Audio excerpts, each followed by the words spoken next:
오늘 이 새벽 가운데 주의 전에 나와 하루를 말씀으로 시작하시는 우리 모든 성도님들을 축복합니다. 오늘의 말씀이 우리에게 능력이 되고 지혜가 되며 삶 가운데 드러나기를 소망합니다. 사도 바울은 데살로니가 교회의 성도들을 향한 깊은 사랑과 염려를 편지로 표현하며 그들이 믿음 위에 굳건하게 서 있기를 간절히 기도합니다. 그러한 이유는 이 데살로니가 교회 가운데에 환란이 있었고 또 그 환란으로 성도들이 믿음을 잃어버리지 않을까 하는 염려가 있었기 때문입니다.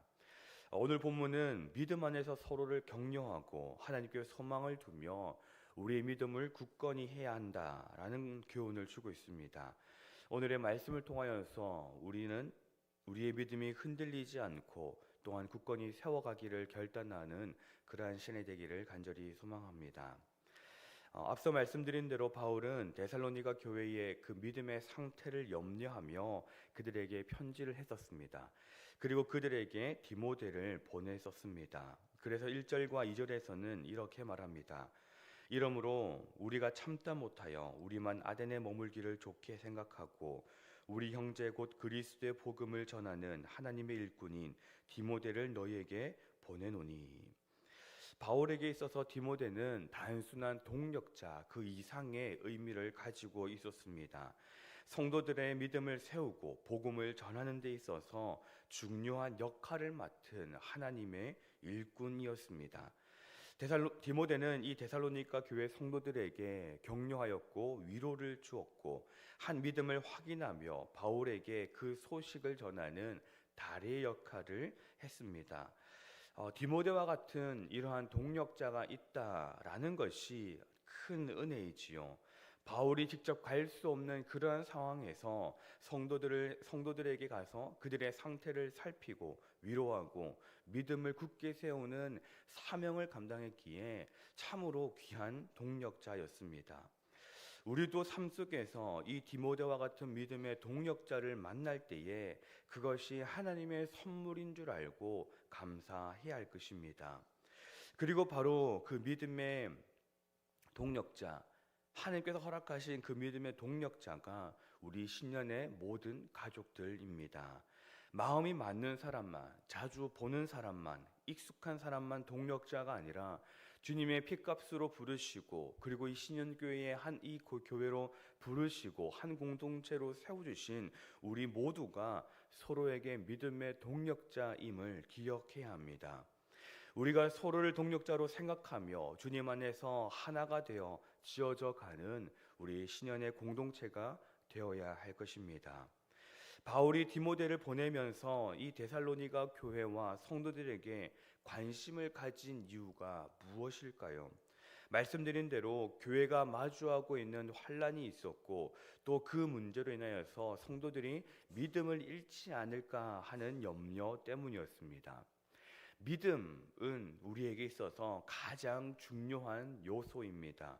믿음은 단순히 하나님을 믿는 마음, 내가 하나님을 믿는다라는 그 마음을 넘어서서 삶의 모든 영역에서 하나님을 인정하고 하나님을 신뢰하는 것입니다.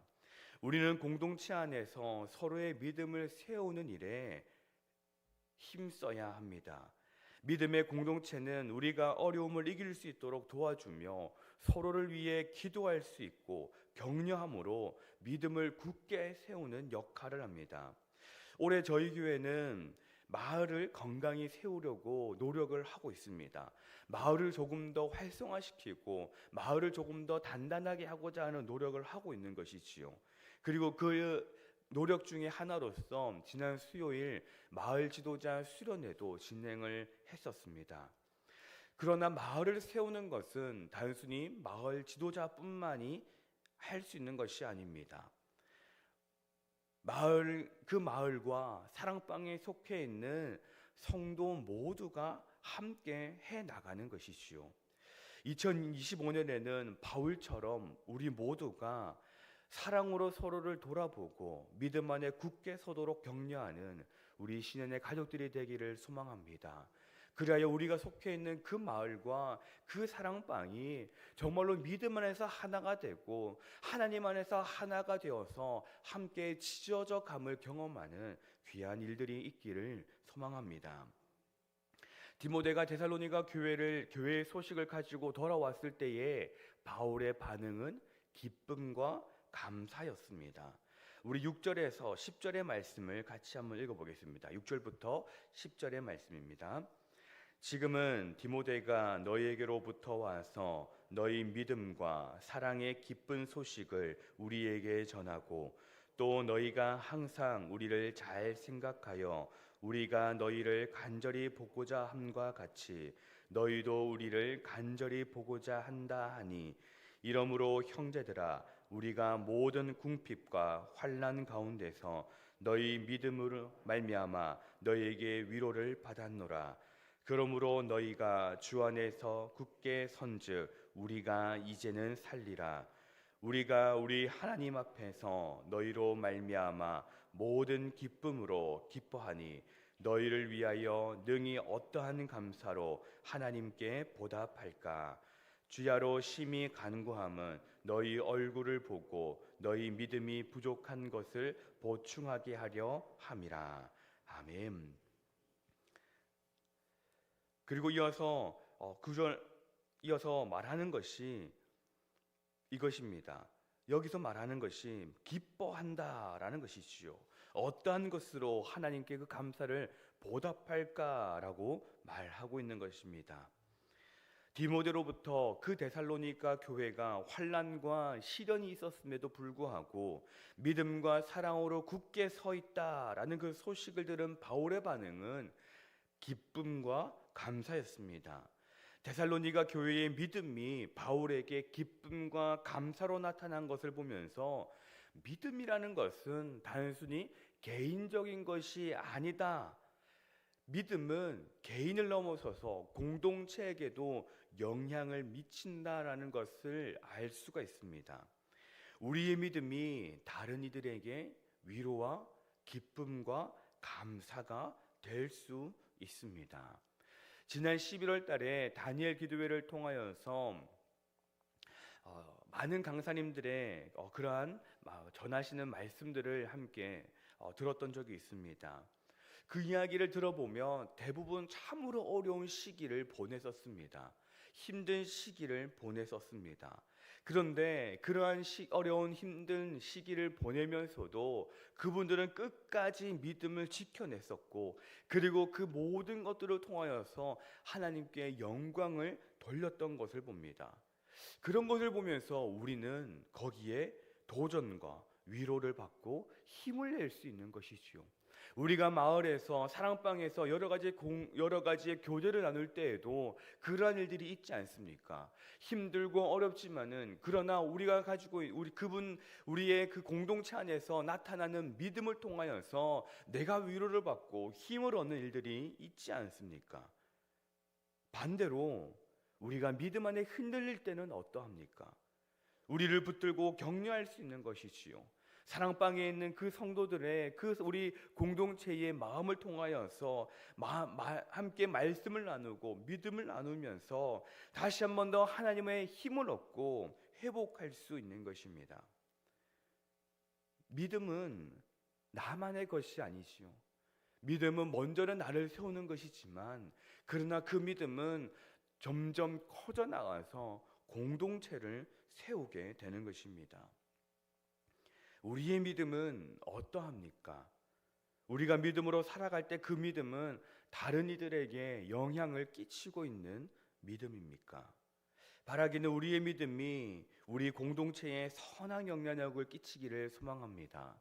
나의 믿음이 하나님을 향한 그 굳건한 믿음이 나와 함께하는 내 옆에 있는 우리의 사랑방에 있는 다른 이들에게 선한 영향력을 끼치고 그리고 또한 그들에게 믿음의 선한 영향력을 받아서 함께 건강해져가는 우리 신앙의 가족들이 되기를 소망합니다. 마지막으로 바울은 데살로니가 교회를 위해 간절히 기도합니다. 이 기도는 바울의 소망과 믿음을 잘 보여주고 있습니다. 바울은 성도들이 어려움 속에서도 하나님 앞에서 거룩함과 믿음을 지키기를 원하고 있습니다. 바울의 이 기도를 볼 때에 이 기도는 바로 우리의 기도가 되어야 합니다. 우리의 삶이 흔들리고 연약할 때 하나님의 능력을 의지하며 그분께서 우리를 굳게 세우시기를 간구해야 합니다. 하나님의 능력을 의지하며 믿음을 지켜가는 기도는 나의 것을 구하는 기도가 아닙니다. 하나님의 능력을 의지하고 믿음을 지켜가는 기도는 하나님의 뜻과 하늘의 것을 구하는 기도이지요. 우리의 기도가 바로 그러한 기도가 되기를 소망합니다. 내 것을 먼저 구하고 내 것을 충족하고 내 것을 채워달라라는 그러한 기도보다는 우리의 기도가 가장 먼저 하나님의 것을 구하고 하나님의 뜻을 구하는 기도가 되어야 할 것입니다. 마태복음에서 예수님은 우리에게 가르쳐 주시기를 너희는 먼저 그의 나라와 의를 구하라 라고 말씀하셨습니다. 그리고 친히 가르쳐 주신 기도에서는 아버지의 뜻이 하늘에서와 같이 땅에서도 이루어지게 하소서라는 그 기도를 가르쳐 주셨습니다. 이 땅을 살아가는 우리들이지만, 이 땅에 발을 붙이고 살아가는 우리들이지만, 그러나 이 땅에 속하여서 이 땅의 것만을 구하며 살아가지 않도록 하십니다. 이 땅에서도 하나님을 바라보며 하늘을 소망하도록 하십니다. 그러한 기도를 가르쳐 주신 이유는 그 기도가 가장 정확한 기도이기 때문이지요. 사랑하는 여러분, 우리의 기도가 무엇을 구하고 있습니까? 우리의 기도가 가장 먼저 어떤 것을 구하고 있습니까? 그저 기도 가운데에 나의 것을 달라고, 나의 것을 채워달라고, 나의 것을 이루어달라는 그러한 기도를 하고 있지는 않습니까? 우리에게 그러한 기도가 있기 전에 먼저 하나님의 뜻이 이 땅 가운데서 이루어지도록, 하나님의 뜻이 내 삶 가운데에 이루어지도록 하는 그 기도가 우리에게 있어야 할 것입니다. 그리고 그 기도가 가장 정확한 기도입니다. 그러한 기도로서 이 땅을 살아가며 그러한 기도로서 하나님의 역사하심을 경험하는 우리 신의 모든 가족들이 되시기를 간절히 소망합니다. 기도하겠습니다. 사랑과 은혜가 풍성하신 하나님 아버지, 오늘 우리에게 새 하루를 허락하시고 이 하루의 시작을 예배로 시작하게 하시니 감사합니다. 주님, 오늘의 말씀을 통하여 하나님의 뜻을 발견합니다. 우리가 믿음으로 서로를 격려하고 위로하게 하옵소서. 공동체의 믿음을 통해 기뻐하고 감사하게 하옵소서. 주님을 온전히 의지하며 주님의 것을 구하는 그러한 믿음 위에 살아가게 하옵소서. 주님, 오늘의 말씀을 기억하고 살아가는 저희가 되게 하여 주시고 말씀으로 살 때에 하나님께 영광을 돌리는 삶이 되게 하옵소서. 하나님, 우리 교회를 특별히 기억하여 주시고 2025년을 시작하고 있는 신년교회 가운데에 하나님의 놀라우신 역사하심이 있게 하여 주시옵소서. 성령의 능력으로 나아가는 그러한 저희 교회가 되게 하여 주시고, 주님, 그러한 모든 은혜를 경험하는 신년의 모든 성도 한 명 한 명이 되게 하여 주시옵소서. 이 시간 1,000번째로 주님께 예물을 올려드립니다. 주님, 예물에 담겨있는 그 기도의 제목을 헤아려 주시고 응답하여 주시옵소서. 이 시간 주의 기도의 제목을 가지고 나온 주의 백성들마다 하나님 귀를 기울여 주시고 그 기도에 응답하여 주시옵소서. 기도하는 저희들은 그저 우리의 간구를 기도하기보다 하나님의 나라를 구하고 하나님의 뜻을 구하는 기도를 할 수 있는 저희가 되게 하여 주시옵소서. 모든 것을 주님께 맡겨드립니다. 구하지 못하는 것까지도 하나님의 뜻에 하나님의 역사심을 경험케 하여 주시옵소서. 감사드리며 예수님의 이름으로 기도드립니다. 아멘.